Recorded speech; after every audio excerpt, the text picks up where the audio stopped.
どうも夕闇非常階段のユビットです。実話の、また話をするんですけども、とっておきのやつを。で、この話はまだ続いてます。何が続いてるのか、これからお伝えしたいと思うんですけども、この話は、ホラー漫画家さんの稲垣操さんという方がいらっしゃってですね、その方、私が音楽のユニットを一緒にやってたもんですから、その時に稲垣さんが、何か実話の話はないですかって聞かれた時にお出ししたお話なんですね。で、これがその掲載された漫画で2期にわたってね連載されました。で、少年画報社さんっていうところから、コンビニもんですよね。で、こういう私ちょっとこういう伊達眼鏡をかけてたんですから、こういうキャラ付けでこっちもかっこいいんですけどね、かっこいい私を描いてくれまして、で、幸田雄一って名前でアマチュアですけど廃墟だろなんだろ写真を撮ってたんで、廃墟写真家っていう名目でね、私が経験した話を書いてくれたんですけども、今日はその話をしたいと思います。夕闇。私の生まれは三田というところでね、で白金小学校っていうところが5年生まで行った小学校なんですけれども、あの辺って神社とかお寺が多いんですよ。で、僕が通ってた幼稚園もお寺さんだったんですね。で、僕の住んでたところっていうのも父親の趣味だったかわからないですけども、洋館が好きでね。で、当時自営なんですけれども、いろんな事業をやってたようで、羽振りが良かったのか、そこと、後に新宿に越すんですけども、そこも洋館でね、古い家が好きでアンティークも集めたりして、そういった趣味があったんですよね。で、当時、うちの親は、夜の仕事もしてたりですね、うちの父親は授業をやってたもので、帰ってこないんですよね。放任でもうほとんど放し飼いみたいなもので、一人で遊ぶしかなかった。で、やっぱ愛情に飢えてたのかどうか分かりませんけれども、いたずらばかりしてね、知らない人はいなかったですよ。で、近所の悪ガキみたいなもんですよね。そんなガキだったんで、友達できないですよね。あいつ危ねえよとか、怖いよとか。一人で遊ぶしかなく。で、私は前回この階段でお話しした通りに、近くの病院でね、よくわからない生き物を見たり、妖精だかなんだか飛んでるものを見たりですね、わけのわからない人が立ってずっと同じ場所に立ってたり、だから変なものばっか見たんですよね。で、そういった幼年期を過ごして、で、小学校5年の時に親の関係上もうちょっと広いところに移ろうと思ったんじゃないですか。ちょっと引っ込んででかいとこ、やっぱ広いとこがいいよっていうんで、新宿区中落合っていうところに引っ越したんですよ、小学校5年生の時にね。で、うちの親父の趣味がまた出たよって感じなんですけれども、洋館で、その洋館っていうのはもうどれぐらいなのかね、大正まではいかないかもしれないですけども、昭和初期に建てられた古い洋館で2階建てのね。で、大家さんも敷地内には住んでいたんですけれども、全面積が700坪ぐらいあったのかな。で、私たちの面積が500坪ぐらいで、とんでもない広さだったんですけども、そこに住み始めたんですが、それぞれのね、お部屋の割り振りがあって、で、僕はなぜか1階に取り残されたんですよ。で、親父とお袋と兄貴は2階に。で、1階はものすごい廊下がこう、わーって、電話室があって、ちっちゃな小窓の部屋があったりして、玄関開けると踊り場になってるんですよ。広い踊り場になってて。で、螺旋階段ですよね。よくホラー映画に出てくるのは、こう、ガー、ガー、ガー、ガーってこう、のの字を書くような螺旋階段になって2階の部屋になってるんですけども、私はその1階の廊下があって、左側の、どうやら家政婦さんが使ってらっしゃった、6畳一間のね、部屋があるんですけど、そこは当てがわれたんですよ。で、その細い階段には、こう、すりガラスっていうんですか、ゴツゴツしたすりガラスのガラスがあって、人が通るとそれが見えるんですよね。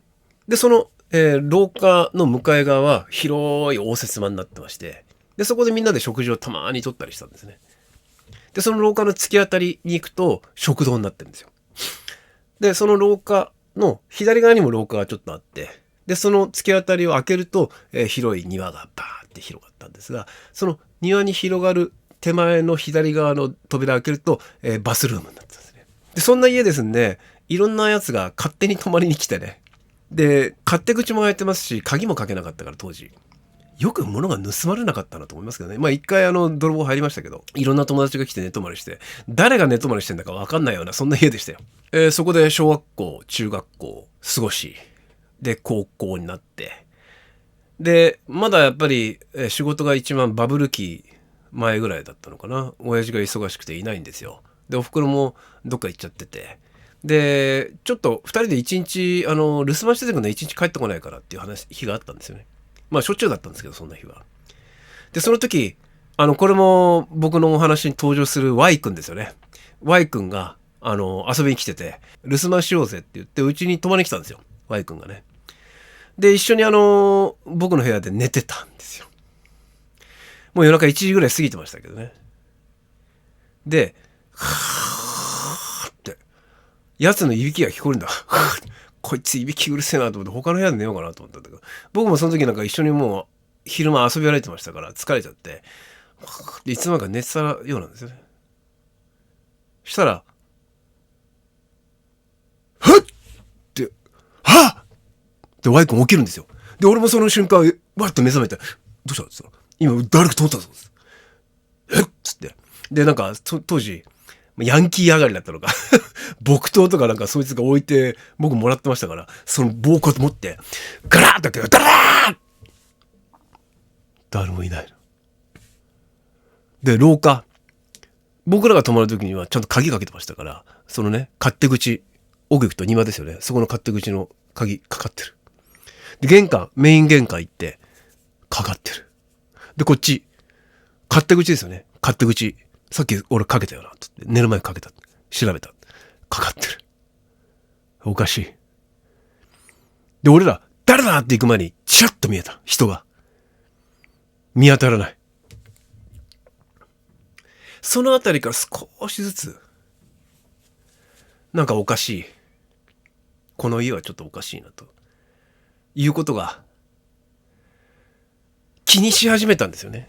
で、僕ら高校終わって、僕高校5年間行ったんですけれども、3年間はね昼間の学校に行って、あと2年間定時制に行ったんですよ。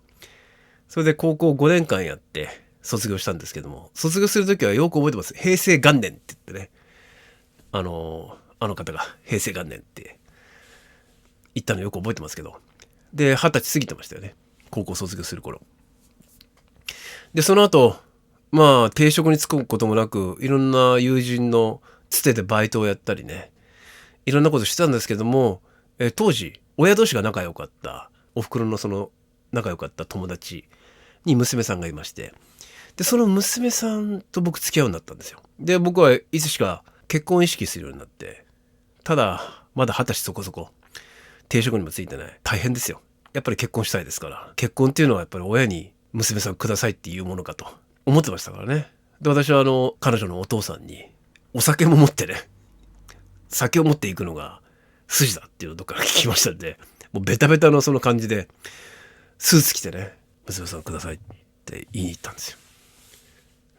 生まれて初めてね。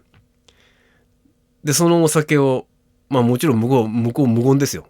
こんなよくわかんない仕事もちゃんと定職ついてないやつにあげられるかっていう感じだったんでしょ。そりゃそうだと思いますよ、僕も親だったらね。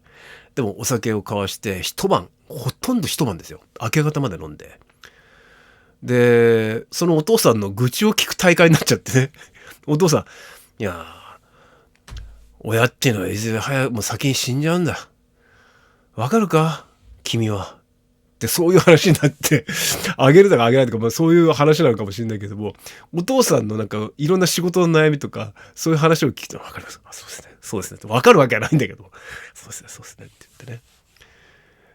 でそのまま開けて、まあ本当に私を娘さんくれるのかなんだか分かんないまままあそのまま後にしてね、そんな関係だったんですよ。でその彼女とね、お付き合いしたその年かな、12月年末になりまして、初詣行こう、それも除夜の鐘鳴ったと同時に、よくないって話になったんですよ。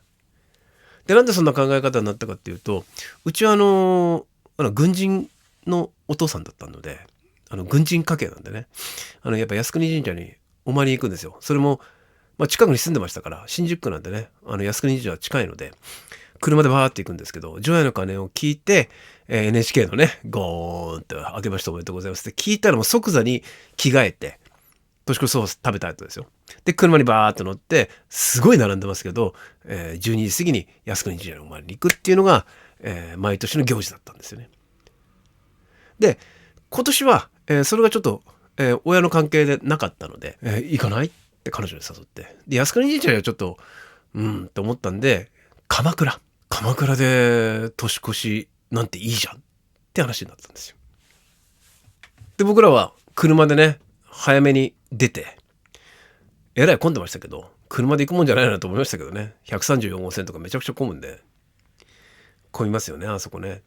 で、なんとかパーキング入れられて、で、時間がまだ余ってるなって言って、どこで除夜の鐘聞けばいいのかなって言ったら、やっぱりお寺さんがいっぱい多いですからね、どこでも鳴ってるだろうって話になって、とりあえずじゃあ、鶴岡八幡宮行くにしても、メインのね、子供の頃よく行った銭洗弁天っていうのがあるんだよって彼女に言って、僕ふと思い出したんですけど、で、山の上のありますから、そこまでテクテク歩いてったんですよ。で、そっちの方に向かう人なんてほとんどいない。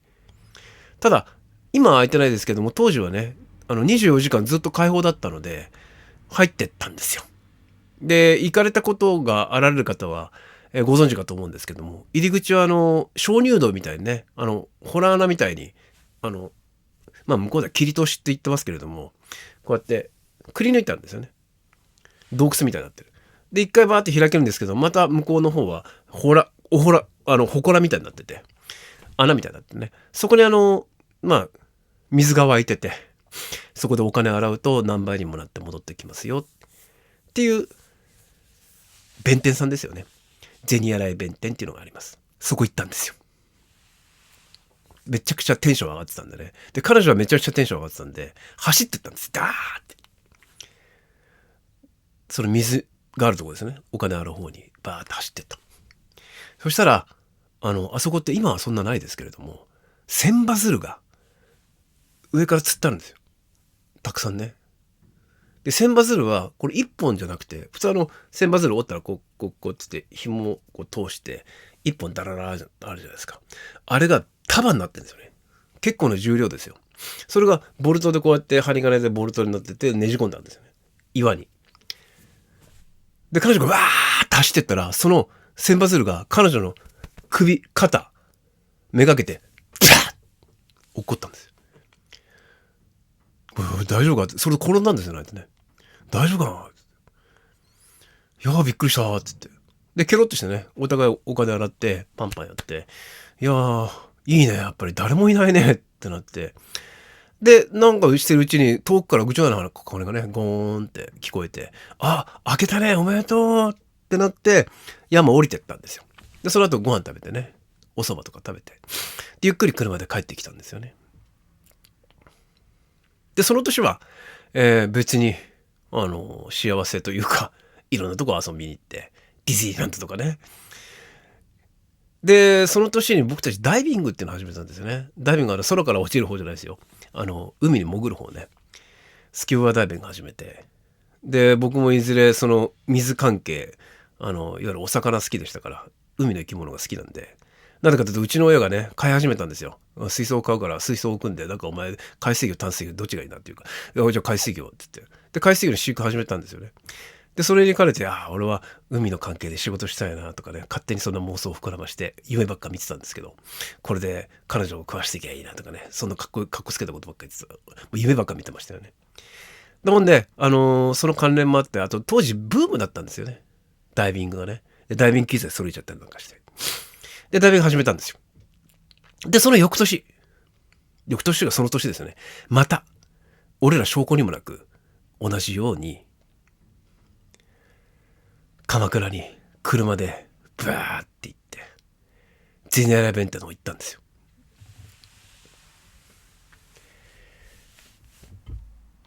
今年もやろうね。今年も年越し鎌倉でやろうねって言って。去年のことすっかり忘れてるんですよね。あの事件を。で、また、山登ってって、すごい坂ですから、あそこね。登って、洞窟が見えてくる。周辺誰もいない。で、タッタッタッタッタッタッタッって走ってって。まだ彼女ウキウキしてるんですよね。俺もウキウキしてますよ。危ないよ、また落っこってきちゃうよとかふざけて言って。で、ってまた言ったら、またバーンって彼女の肩目がけて怒ってきた。いや、これ怒ってくるわけねえだろ、毎度毎度。つって、なんでこれ怒ってくるんだろう。つって、危ないけども、ボルトから引っこ抜かれてる。そういうふうに岩とか怒っちゃってる。ありえないだろうって。一つだけですよ、怒ってくるの。いや、これちょっと気持ち悪いなって話になって。で、それを横にして、近くのね、親父のところにちょっと置いて、いや、なんか、すいませんでしたって。で、帰ったんですよ。で、その年からおかしい。いろんなことが起き始めちゃった。まず、僕らが、ダイビング始めたでしょ。で、夜、ナイトダイビングっていうのやるんですよ。タンクのところにね、ケミカルランプっていうかパキってやると光るやつね。おたげで使うやつですよ。あれ、ここにタンクのところに結びつけるんですけど、バディシステムって言って、二人でこう、見失わないように。で、グループで潜るもんですから、ビーチエントリーって言って、紐でこうやって入ってくんですけど、はぐれちゃった。そこの団体とね。で、俺ら二人になった。で、だいたい10メーターぐらい行ったところかな。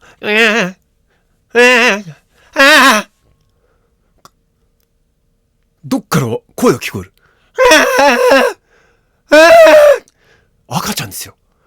ふっと思って、うわ、なんだこれ、どっから鳴ってるか分かんないですよ。水中って。上から下なのか。で、おっかねえから、二人とも目見合わせて、こんな目になっちゃって、上がろうって言って、そっちグループほっぱらかしですよ。